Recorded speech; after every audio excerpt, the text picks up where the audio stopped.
One of the most common mistake marketers make is assuming because a brand positioning or logo has been in the market for years, it must be getting stale.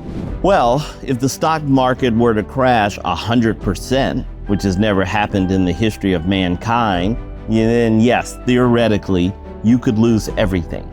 But it is highly unlikely. What is far more likely? That over time, your portfolio and investments will appreciate. Guns don't kill people, people kill people. No, it's people with guns who kill people.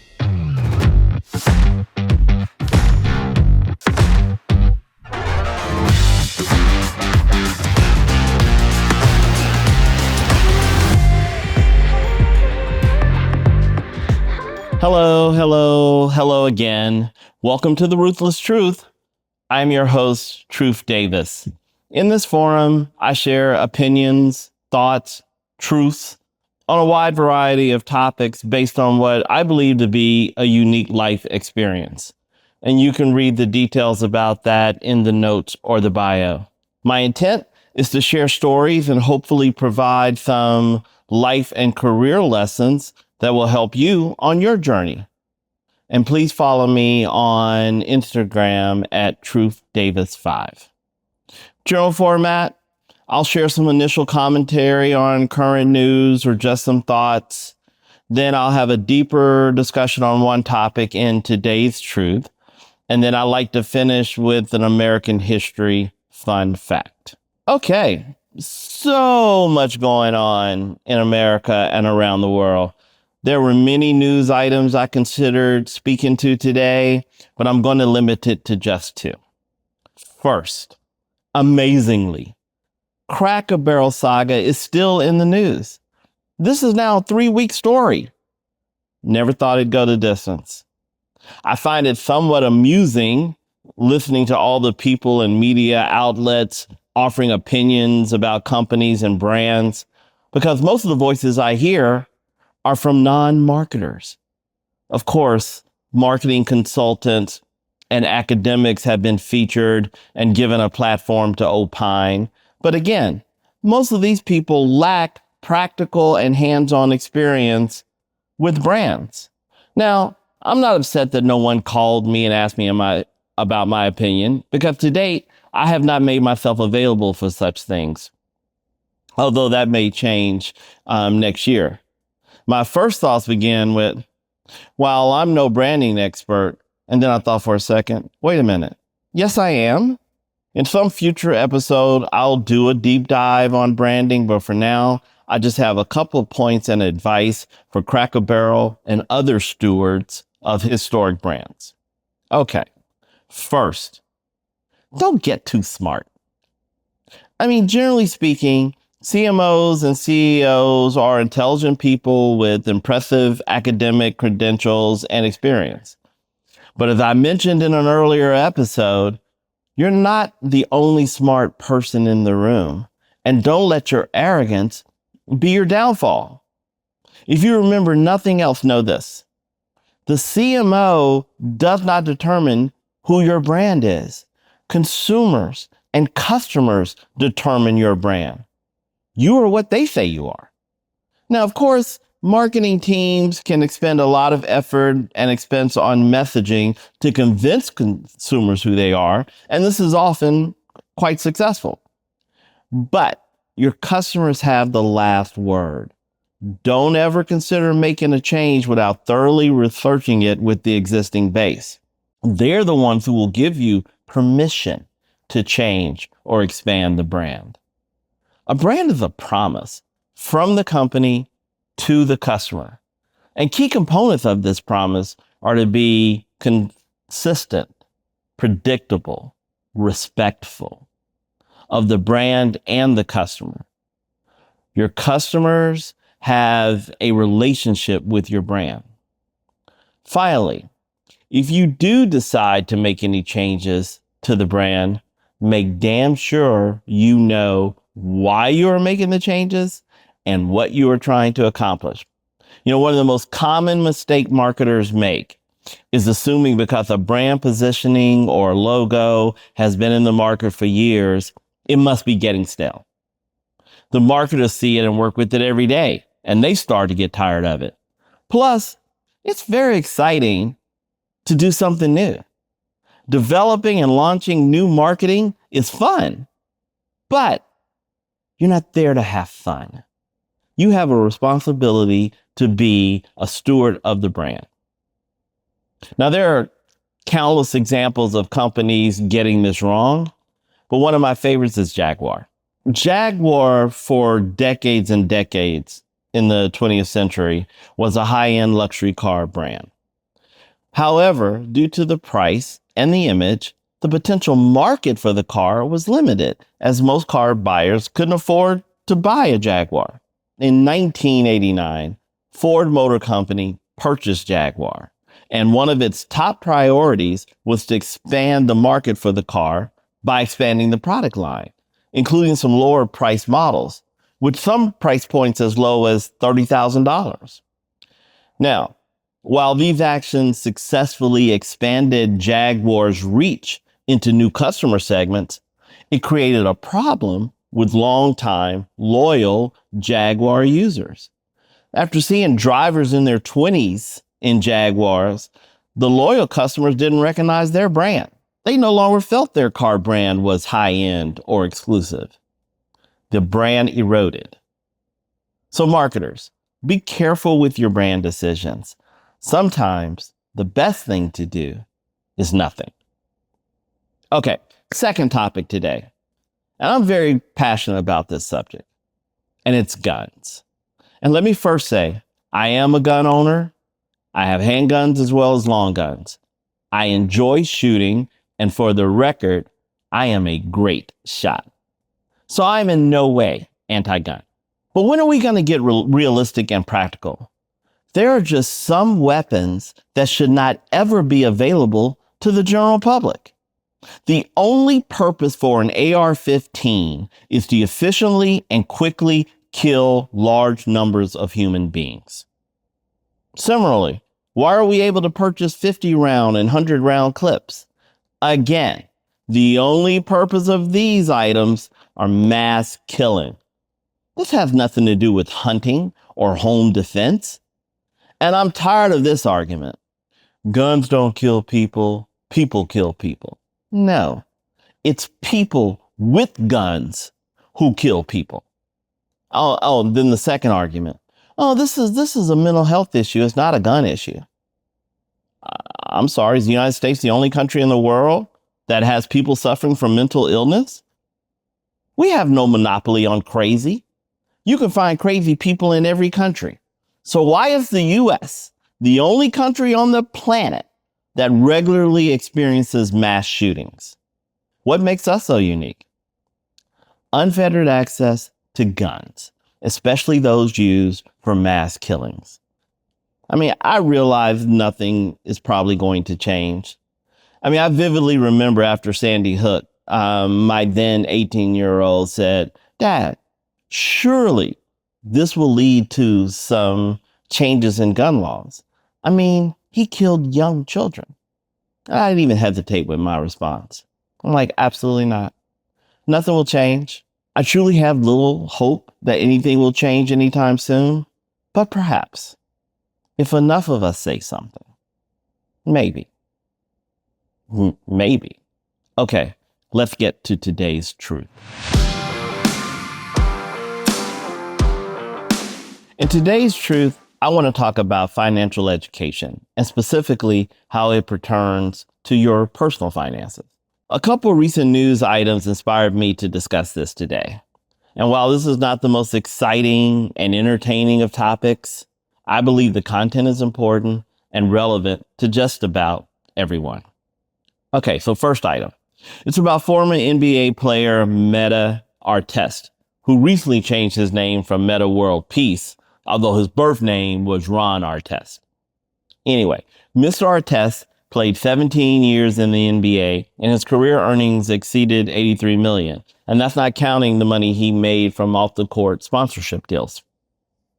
But he tells the story of how he missed out on a potential fortune simply because he didn't understand equities.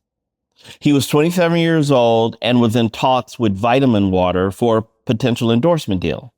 As part of the deal, Vitamin Water offered him equity shares in the company. Well, not understanding what equity was, he declined it and opted for an all-cash arrangement. Well, 3 months later, the company was sold for $3 billion, of which Meta received nothing. Lack of financial understanding cost him potentially $100 million, if not more. The other story was about Gen Z. This is the demographic cohort comprised of people born between 1997 and 2012. This generation is investing sooner and more often than any other previous generation. Specifically, it's estimated that 45% of these Zoomers currently hold investments. A couple of factors driving this.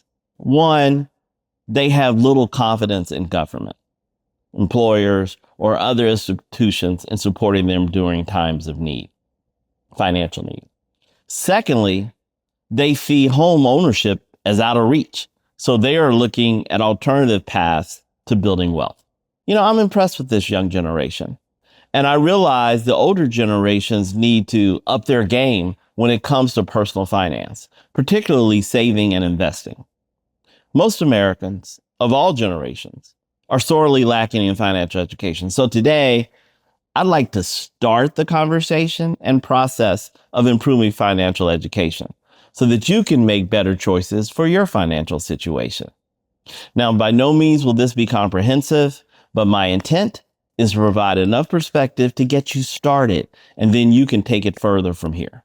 Okay, I have 4 points. Point 1. First, eliminate or reduce your debt. Debt is a pervasive drain on savings and a huge impediment to building wealth. Now, not all debt is created equal. Right here, I'm specifically talking about unsecured debt, most prominently credit card debt. Secured debt refers to a loan that is backed by collateral, like a car loan or a mortgage, because in these cases, if the borrower defaults, the lender can seize the asset to help recover their losses. And because of this protection, secured debt typically has significantly lower interest rates than unsecured debt. When my wife and I were just starting out, we bought a book entitled Wealth Without Risk. And the first chapter and the first step was to eliminate all debt. It took us 10 years to get to chapter 2. We were typical 20-somethings. Our income had not risen to a level to fully cover all of our expenses, so we relied on credit cards to make up the difference. It's not like we were living extravagantly, but we had 2 small kids and only 1 income, so it was a challenge. But we knew we needed to get out of debt as soon as we could. By your mid-30s, you should be taking control of your short-term unsecured debt. At this point, it's much more important than investing. It's far better to eliminate debt that is costing you 15% than to invest in a portfolio that is only earning 9%. Second, save and build an emergency fund. Now, this may seem counter to my previous point about paying down debt, but 2 things can be true at the same time. Yes, you need to reduce debt whenever feasible. However, you also need to have some protection against adverse, unexpected events. You need to balance savings versus debt reduction. Your goal should be to have at least 6 months of living expenses readily available to you. And by that I mean the funds should be in a checking, savings, or money market account. Now, I clearly recognize much discipline is required to save such a large amount of money. But you need to also recognize that life happens. And at any time, you could potentially experience a job loss, medical event, or any other large unexpected expense. Build yourself a financial cushion so that you can more successfully manage through these times. Third point, develop an investment strategy and plan. Okay, once you've gotten your debt under control and have established a cash emergency fund, then you can start to consider investing. Now, I know the thought of investing is scary to a lot of the people because all they keep thinking is, I can lose money. I mean, I deal with this every day with people planning for retirement. I'll hear, but there's risk in investment. Yeah, all investments carry some risk. Some investment choices are safer than others, but they all carry some risk. So I could potentially lose everything. Well, if the stock market were to crash 100%, which has never happened in the history of mankind, then yes, theoretically, you could lose everything. But it is highly unlikely. You know what is far more likely? That over time, your portfolio and investments will appreciate. In an earlier episode, I spoke to the Black wealth gap in this country. Specifically, the median net worth for Black households is approximately $44,900 as compared to $285,000 for white households. This represents a number 6 times greater than Black households. And while there are many factors contributing to this great disparity, one of the largest factors is investment strategy and activity. Historically, Black people are very conservative investors and are often uncomfortable putting their money in stocks, also known as equities. Well, I could spend hours speaking to you about investments, but for today, I just want to cover 2 points.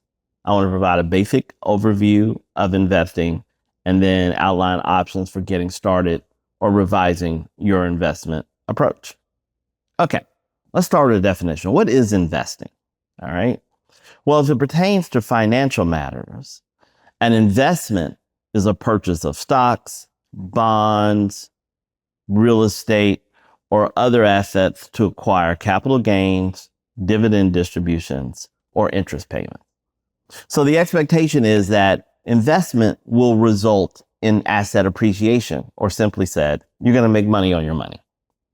Now, while there are many potential assets to invest in, such as art or precious metals, real estate, for today's discussion, I refer to the 3 most common asset classes, and they are cash equivalents, bonds, and stocks, also referred to as equities.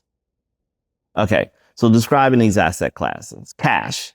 This includes short-term CDs, checking and savings accounts, and money market accounts. Bonds. The 3 most common types of bonds are corporate, municipal, and government. When you buy a bond, you're in effect lending money to the entity with the promise of earning interest. And then the third one, stocks or equities. When you buy stocks, you're buying an ownership into the company. And the 3 most common types are income stocks, growth stocks, and value stocks. I'm sure you've heard the expression risk versus return. This is a critical factor when it comes to investing. Generally, the higher the potential return, the higher the risk. So of these 3 asset classes, cash carries little to no risk, bonds carry low to moderate risk, and the highest risk asset is stocks. So when describing investments, you'll often hear people refer to conservative versus moderate versus aggressive portfolio. These terms are basically referring to the percentage of stocks that are in your portfolio. Okay? An aggressive portfolio has a large percentage of stocks, and a conservative portfolio has a very low percentage of stocks. So which way should you go? Well, the most important questions can only be answered by you. And the 2 most critical questions are, what is your investment horizon? And what is your risk profile? Okay, on time horizon, how long do you expect to be in the market? Please understand, investing is a long-term endeavor. So ideally, any money you invest in stocks should be there for at least 10 years, or you should need it for 10 years. Because over a 10-year horizon, the stock market nearly always appreciates. It is a low-risk, high-return investment vehicle over the long term. But within that long term, there are fluctuations where it can go up and down. The second question is far more important. What is your risk tolerance? In the short term, as I said, the stock market can fluctuate. Historically, it is up more years than it is down. And then the down years are usually a smaller loss than the percentage gain of the up years. But how well will you handle short-term losses? If you think it will really bother you to see losses in your account or on your quarterly statement, perhaps you should avoid aggressive investing. So, if you choose investing, how should you get started? Well, let's go with the easy one. If your employer offers a 401k or 403b or 457, any type of savings retirement account that you can fund through payroll deductions, enroll immediately. And many employers will actually match your contributions to some point. So that's just like free money in the street. Okay. So, and the majority, far and away, the majority of people's retirement savings are from employer funded retirement plans. So that is the most common. If your employer does not, then you can on your own open a traditional IRA. And traditional means it's funded with pre-tax dollars. Okay. You can set that up with any of the hundreds of financial institutions who have brokerage firms or brokerage arms. And then ideally you'll set it up so that your contributions into that account are automatic, either from your checking account or some other account, because automatic saving where you don't see it and you don't think about it and kind of get in the habit of it, that's the best way to, one, start investing, and secondly, really not fear it, because the most important advantage you have in investing is time. Okay. Time. So the younger you start, the earlier you start, the more time your money has to grow. Now, every investor who's ever lived has had the same limit. I wish I started earlier. I wish I saved more. So don't feel bad. No, even if you started at 21, you wish you started at 20. So what I say to those people is everybody feels that way. And the second point is it's never too late. I have people in their 50s. They're like, is it too late for me to start investing? If you retire in your 50s, you're probably going to live and you're still going to have 30 years in retirement. So you have a long investment horizon and you have time to start building some equity and appreciation and have your money make money for you. Okay. My fourth and final point. Make sure the other parts of your financial life are in order. Do you have adequate insurance coverage for your automobile? Are there people who are dependent on your income to maintain their lifestyle? If so, you probably need to have life insurance. Do you have a will? If you don't feel too bad about it, as most adults in the U.S. do not have a will. I guess it's just a very uncomfortable topic, and a lot of people don't want to think about it or deal with it. But if you have even a modicum of assets, I encourage you to develop an estate plan. I often deal with retirees, and believe me, things often get ugly when someone dies without a will. Money makes people crazy, and it doesn't have to be a lot of money. Okay, one final note. Please regularly confirm that your designated beneficiaries are up to date. If you have any type of financial account, make sure you have at least one primary beneficiary listed on the account. And please know, a designated beneficiary trumps a will. It doesn't matter what's in the will. Financial institutions go by the beneficiary. A not too uncommon scenario. Married couple divorce. Husband remarries, starts a second family with the new wife. Changes his will, but neglects to change his beneficiaries. And then the husband passes away and all the money goes to the first wife. Get your beneficiaries right. Okay, that's all I'm going to cover on personal finance today. Again, think of this discussion as the start of an ongoing process to get your financial life in order. Do additional research, read financial articles and books, Improve your financial knowledge, because the more educated you are, the more likely you will make good choices. Okay, let's get to today's American history fun fact. Okay, today's American history fun fact. This is the story of an American baker and business person who invented one of the world's most favorite desserts.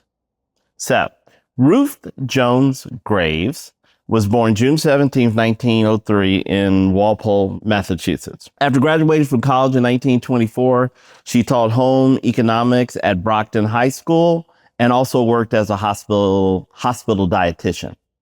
In 1928, Ruth married Kenneth Wakefield, a meatpacking executive. In 1930, the couple purchased a historic building in Plymouth, Massachusetts, which had been used as a toll house since 1709. And a toll house is where tolls were collected for use of a canal, road, or bridge. So Kenneth and Ruth Wakefield turned the building into a lodge, and they named their new business the Toll House Inn. Well, Ruth Wakefield was an excellent chef. Cooking for her guests usually most of her cooking came from her own original recipes, and she had a few recipes from her grandmother. The news of Ruth's excellent cooking quickly spread and helped grow the inn's dining tables from initially having just 7 tables to 60 tables. Ruth built on her success and popularity by publishing several cookbooks that sold quite well. Ruth was also an innovative chef. She was always experimenting with different recipes and combinations to develop new and tasty dishes. Well, in 1938, Ruth, along with her cooking assistant, Sue Brides, were experimenting with a thin butterscotch pecan cookie that had been incredibly popular with their guests. She wanted to add melting squares of baking chocolate to the blonde batter, but then she realized her baking cabinet was out of that ingredient. So as a substitute, she decided to work with semi-sweet chocolate bars from the Nestle company. And then continuing to improvise, Ruth used an ice pick to break the chocolate into pea-sized bits, which today would be recognized as the cookie's staple, chocolate chips. As opposed to melting and mixing in with the batter, the bits actually maintained their chunky form throughout the baking process. Inn visitors loved the revolutionary baked good, and the novel dessert created an influx of visitors. The popularity of the new cookie exploded and was soon featured in newspapers, and the Wakefields received countless letters from people requesting the recipe. And the cookies from the Toll House Inn became the most popular dessert of the time. Well, of course, news of the popular cookie reached Nestle. Specifically, Nestle noticed a significant increase in the sales of its semi-sweet chocolate bars. So the company contacted the Wakefields, partnered with them, and the Wakefields gave Nestle permission to print Ruth's recipes on the chocolate bar wrappers. And Nestle renamed it the Nestle Toll House Chocolate Chip Cookie.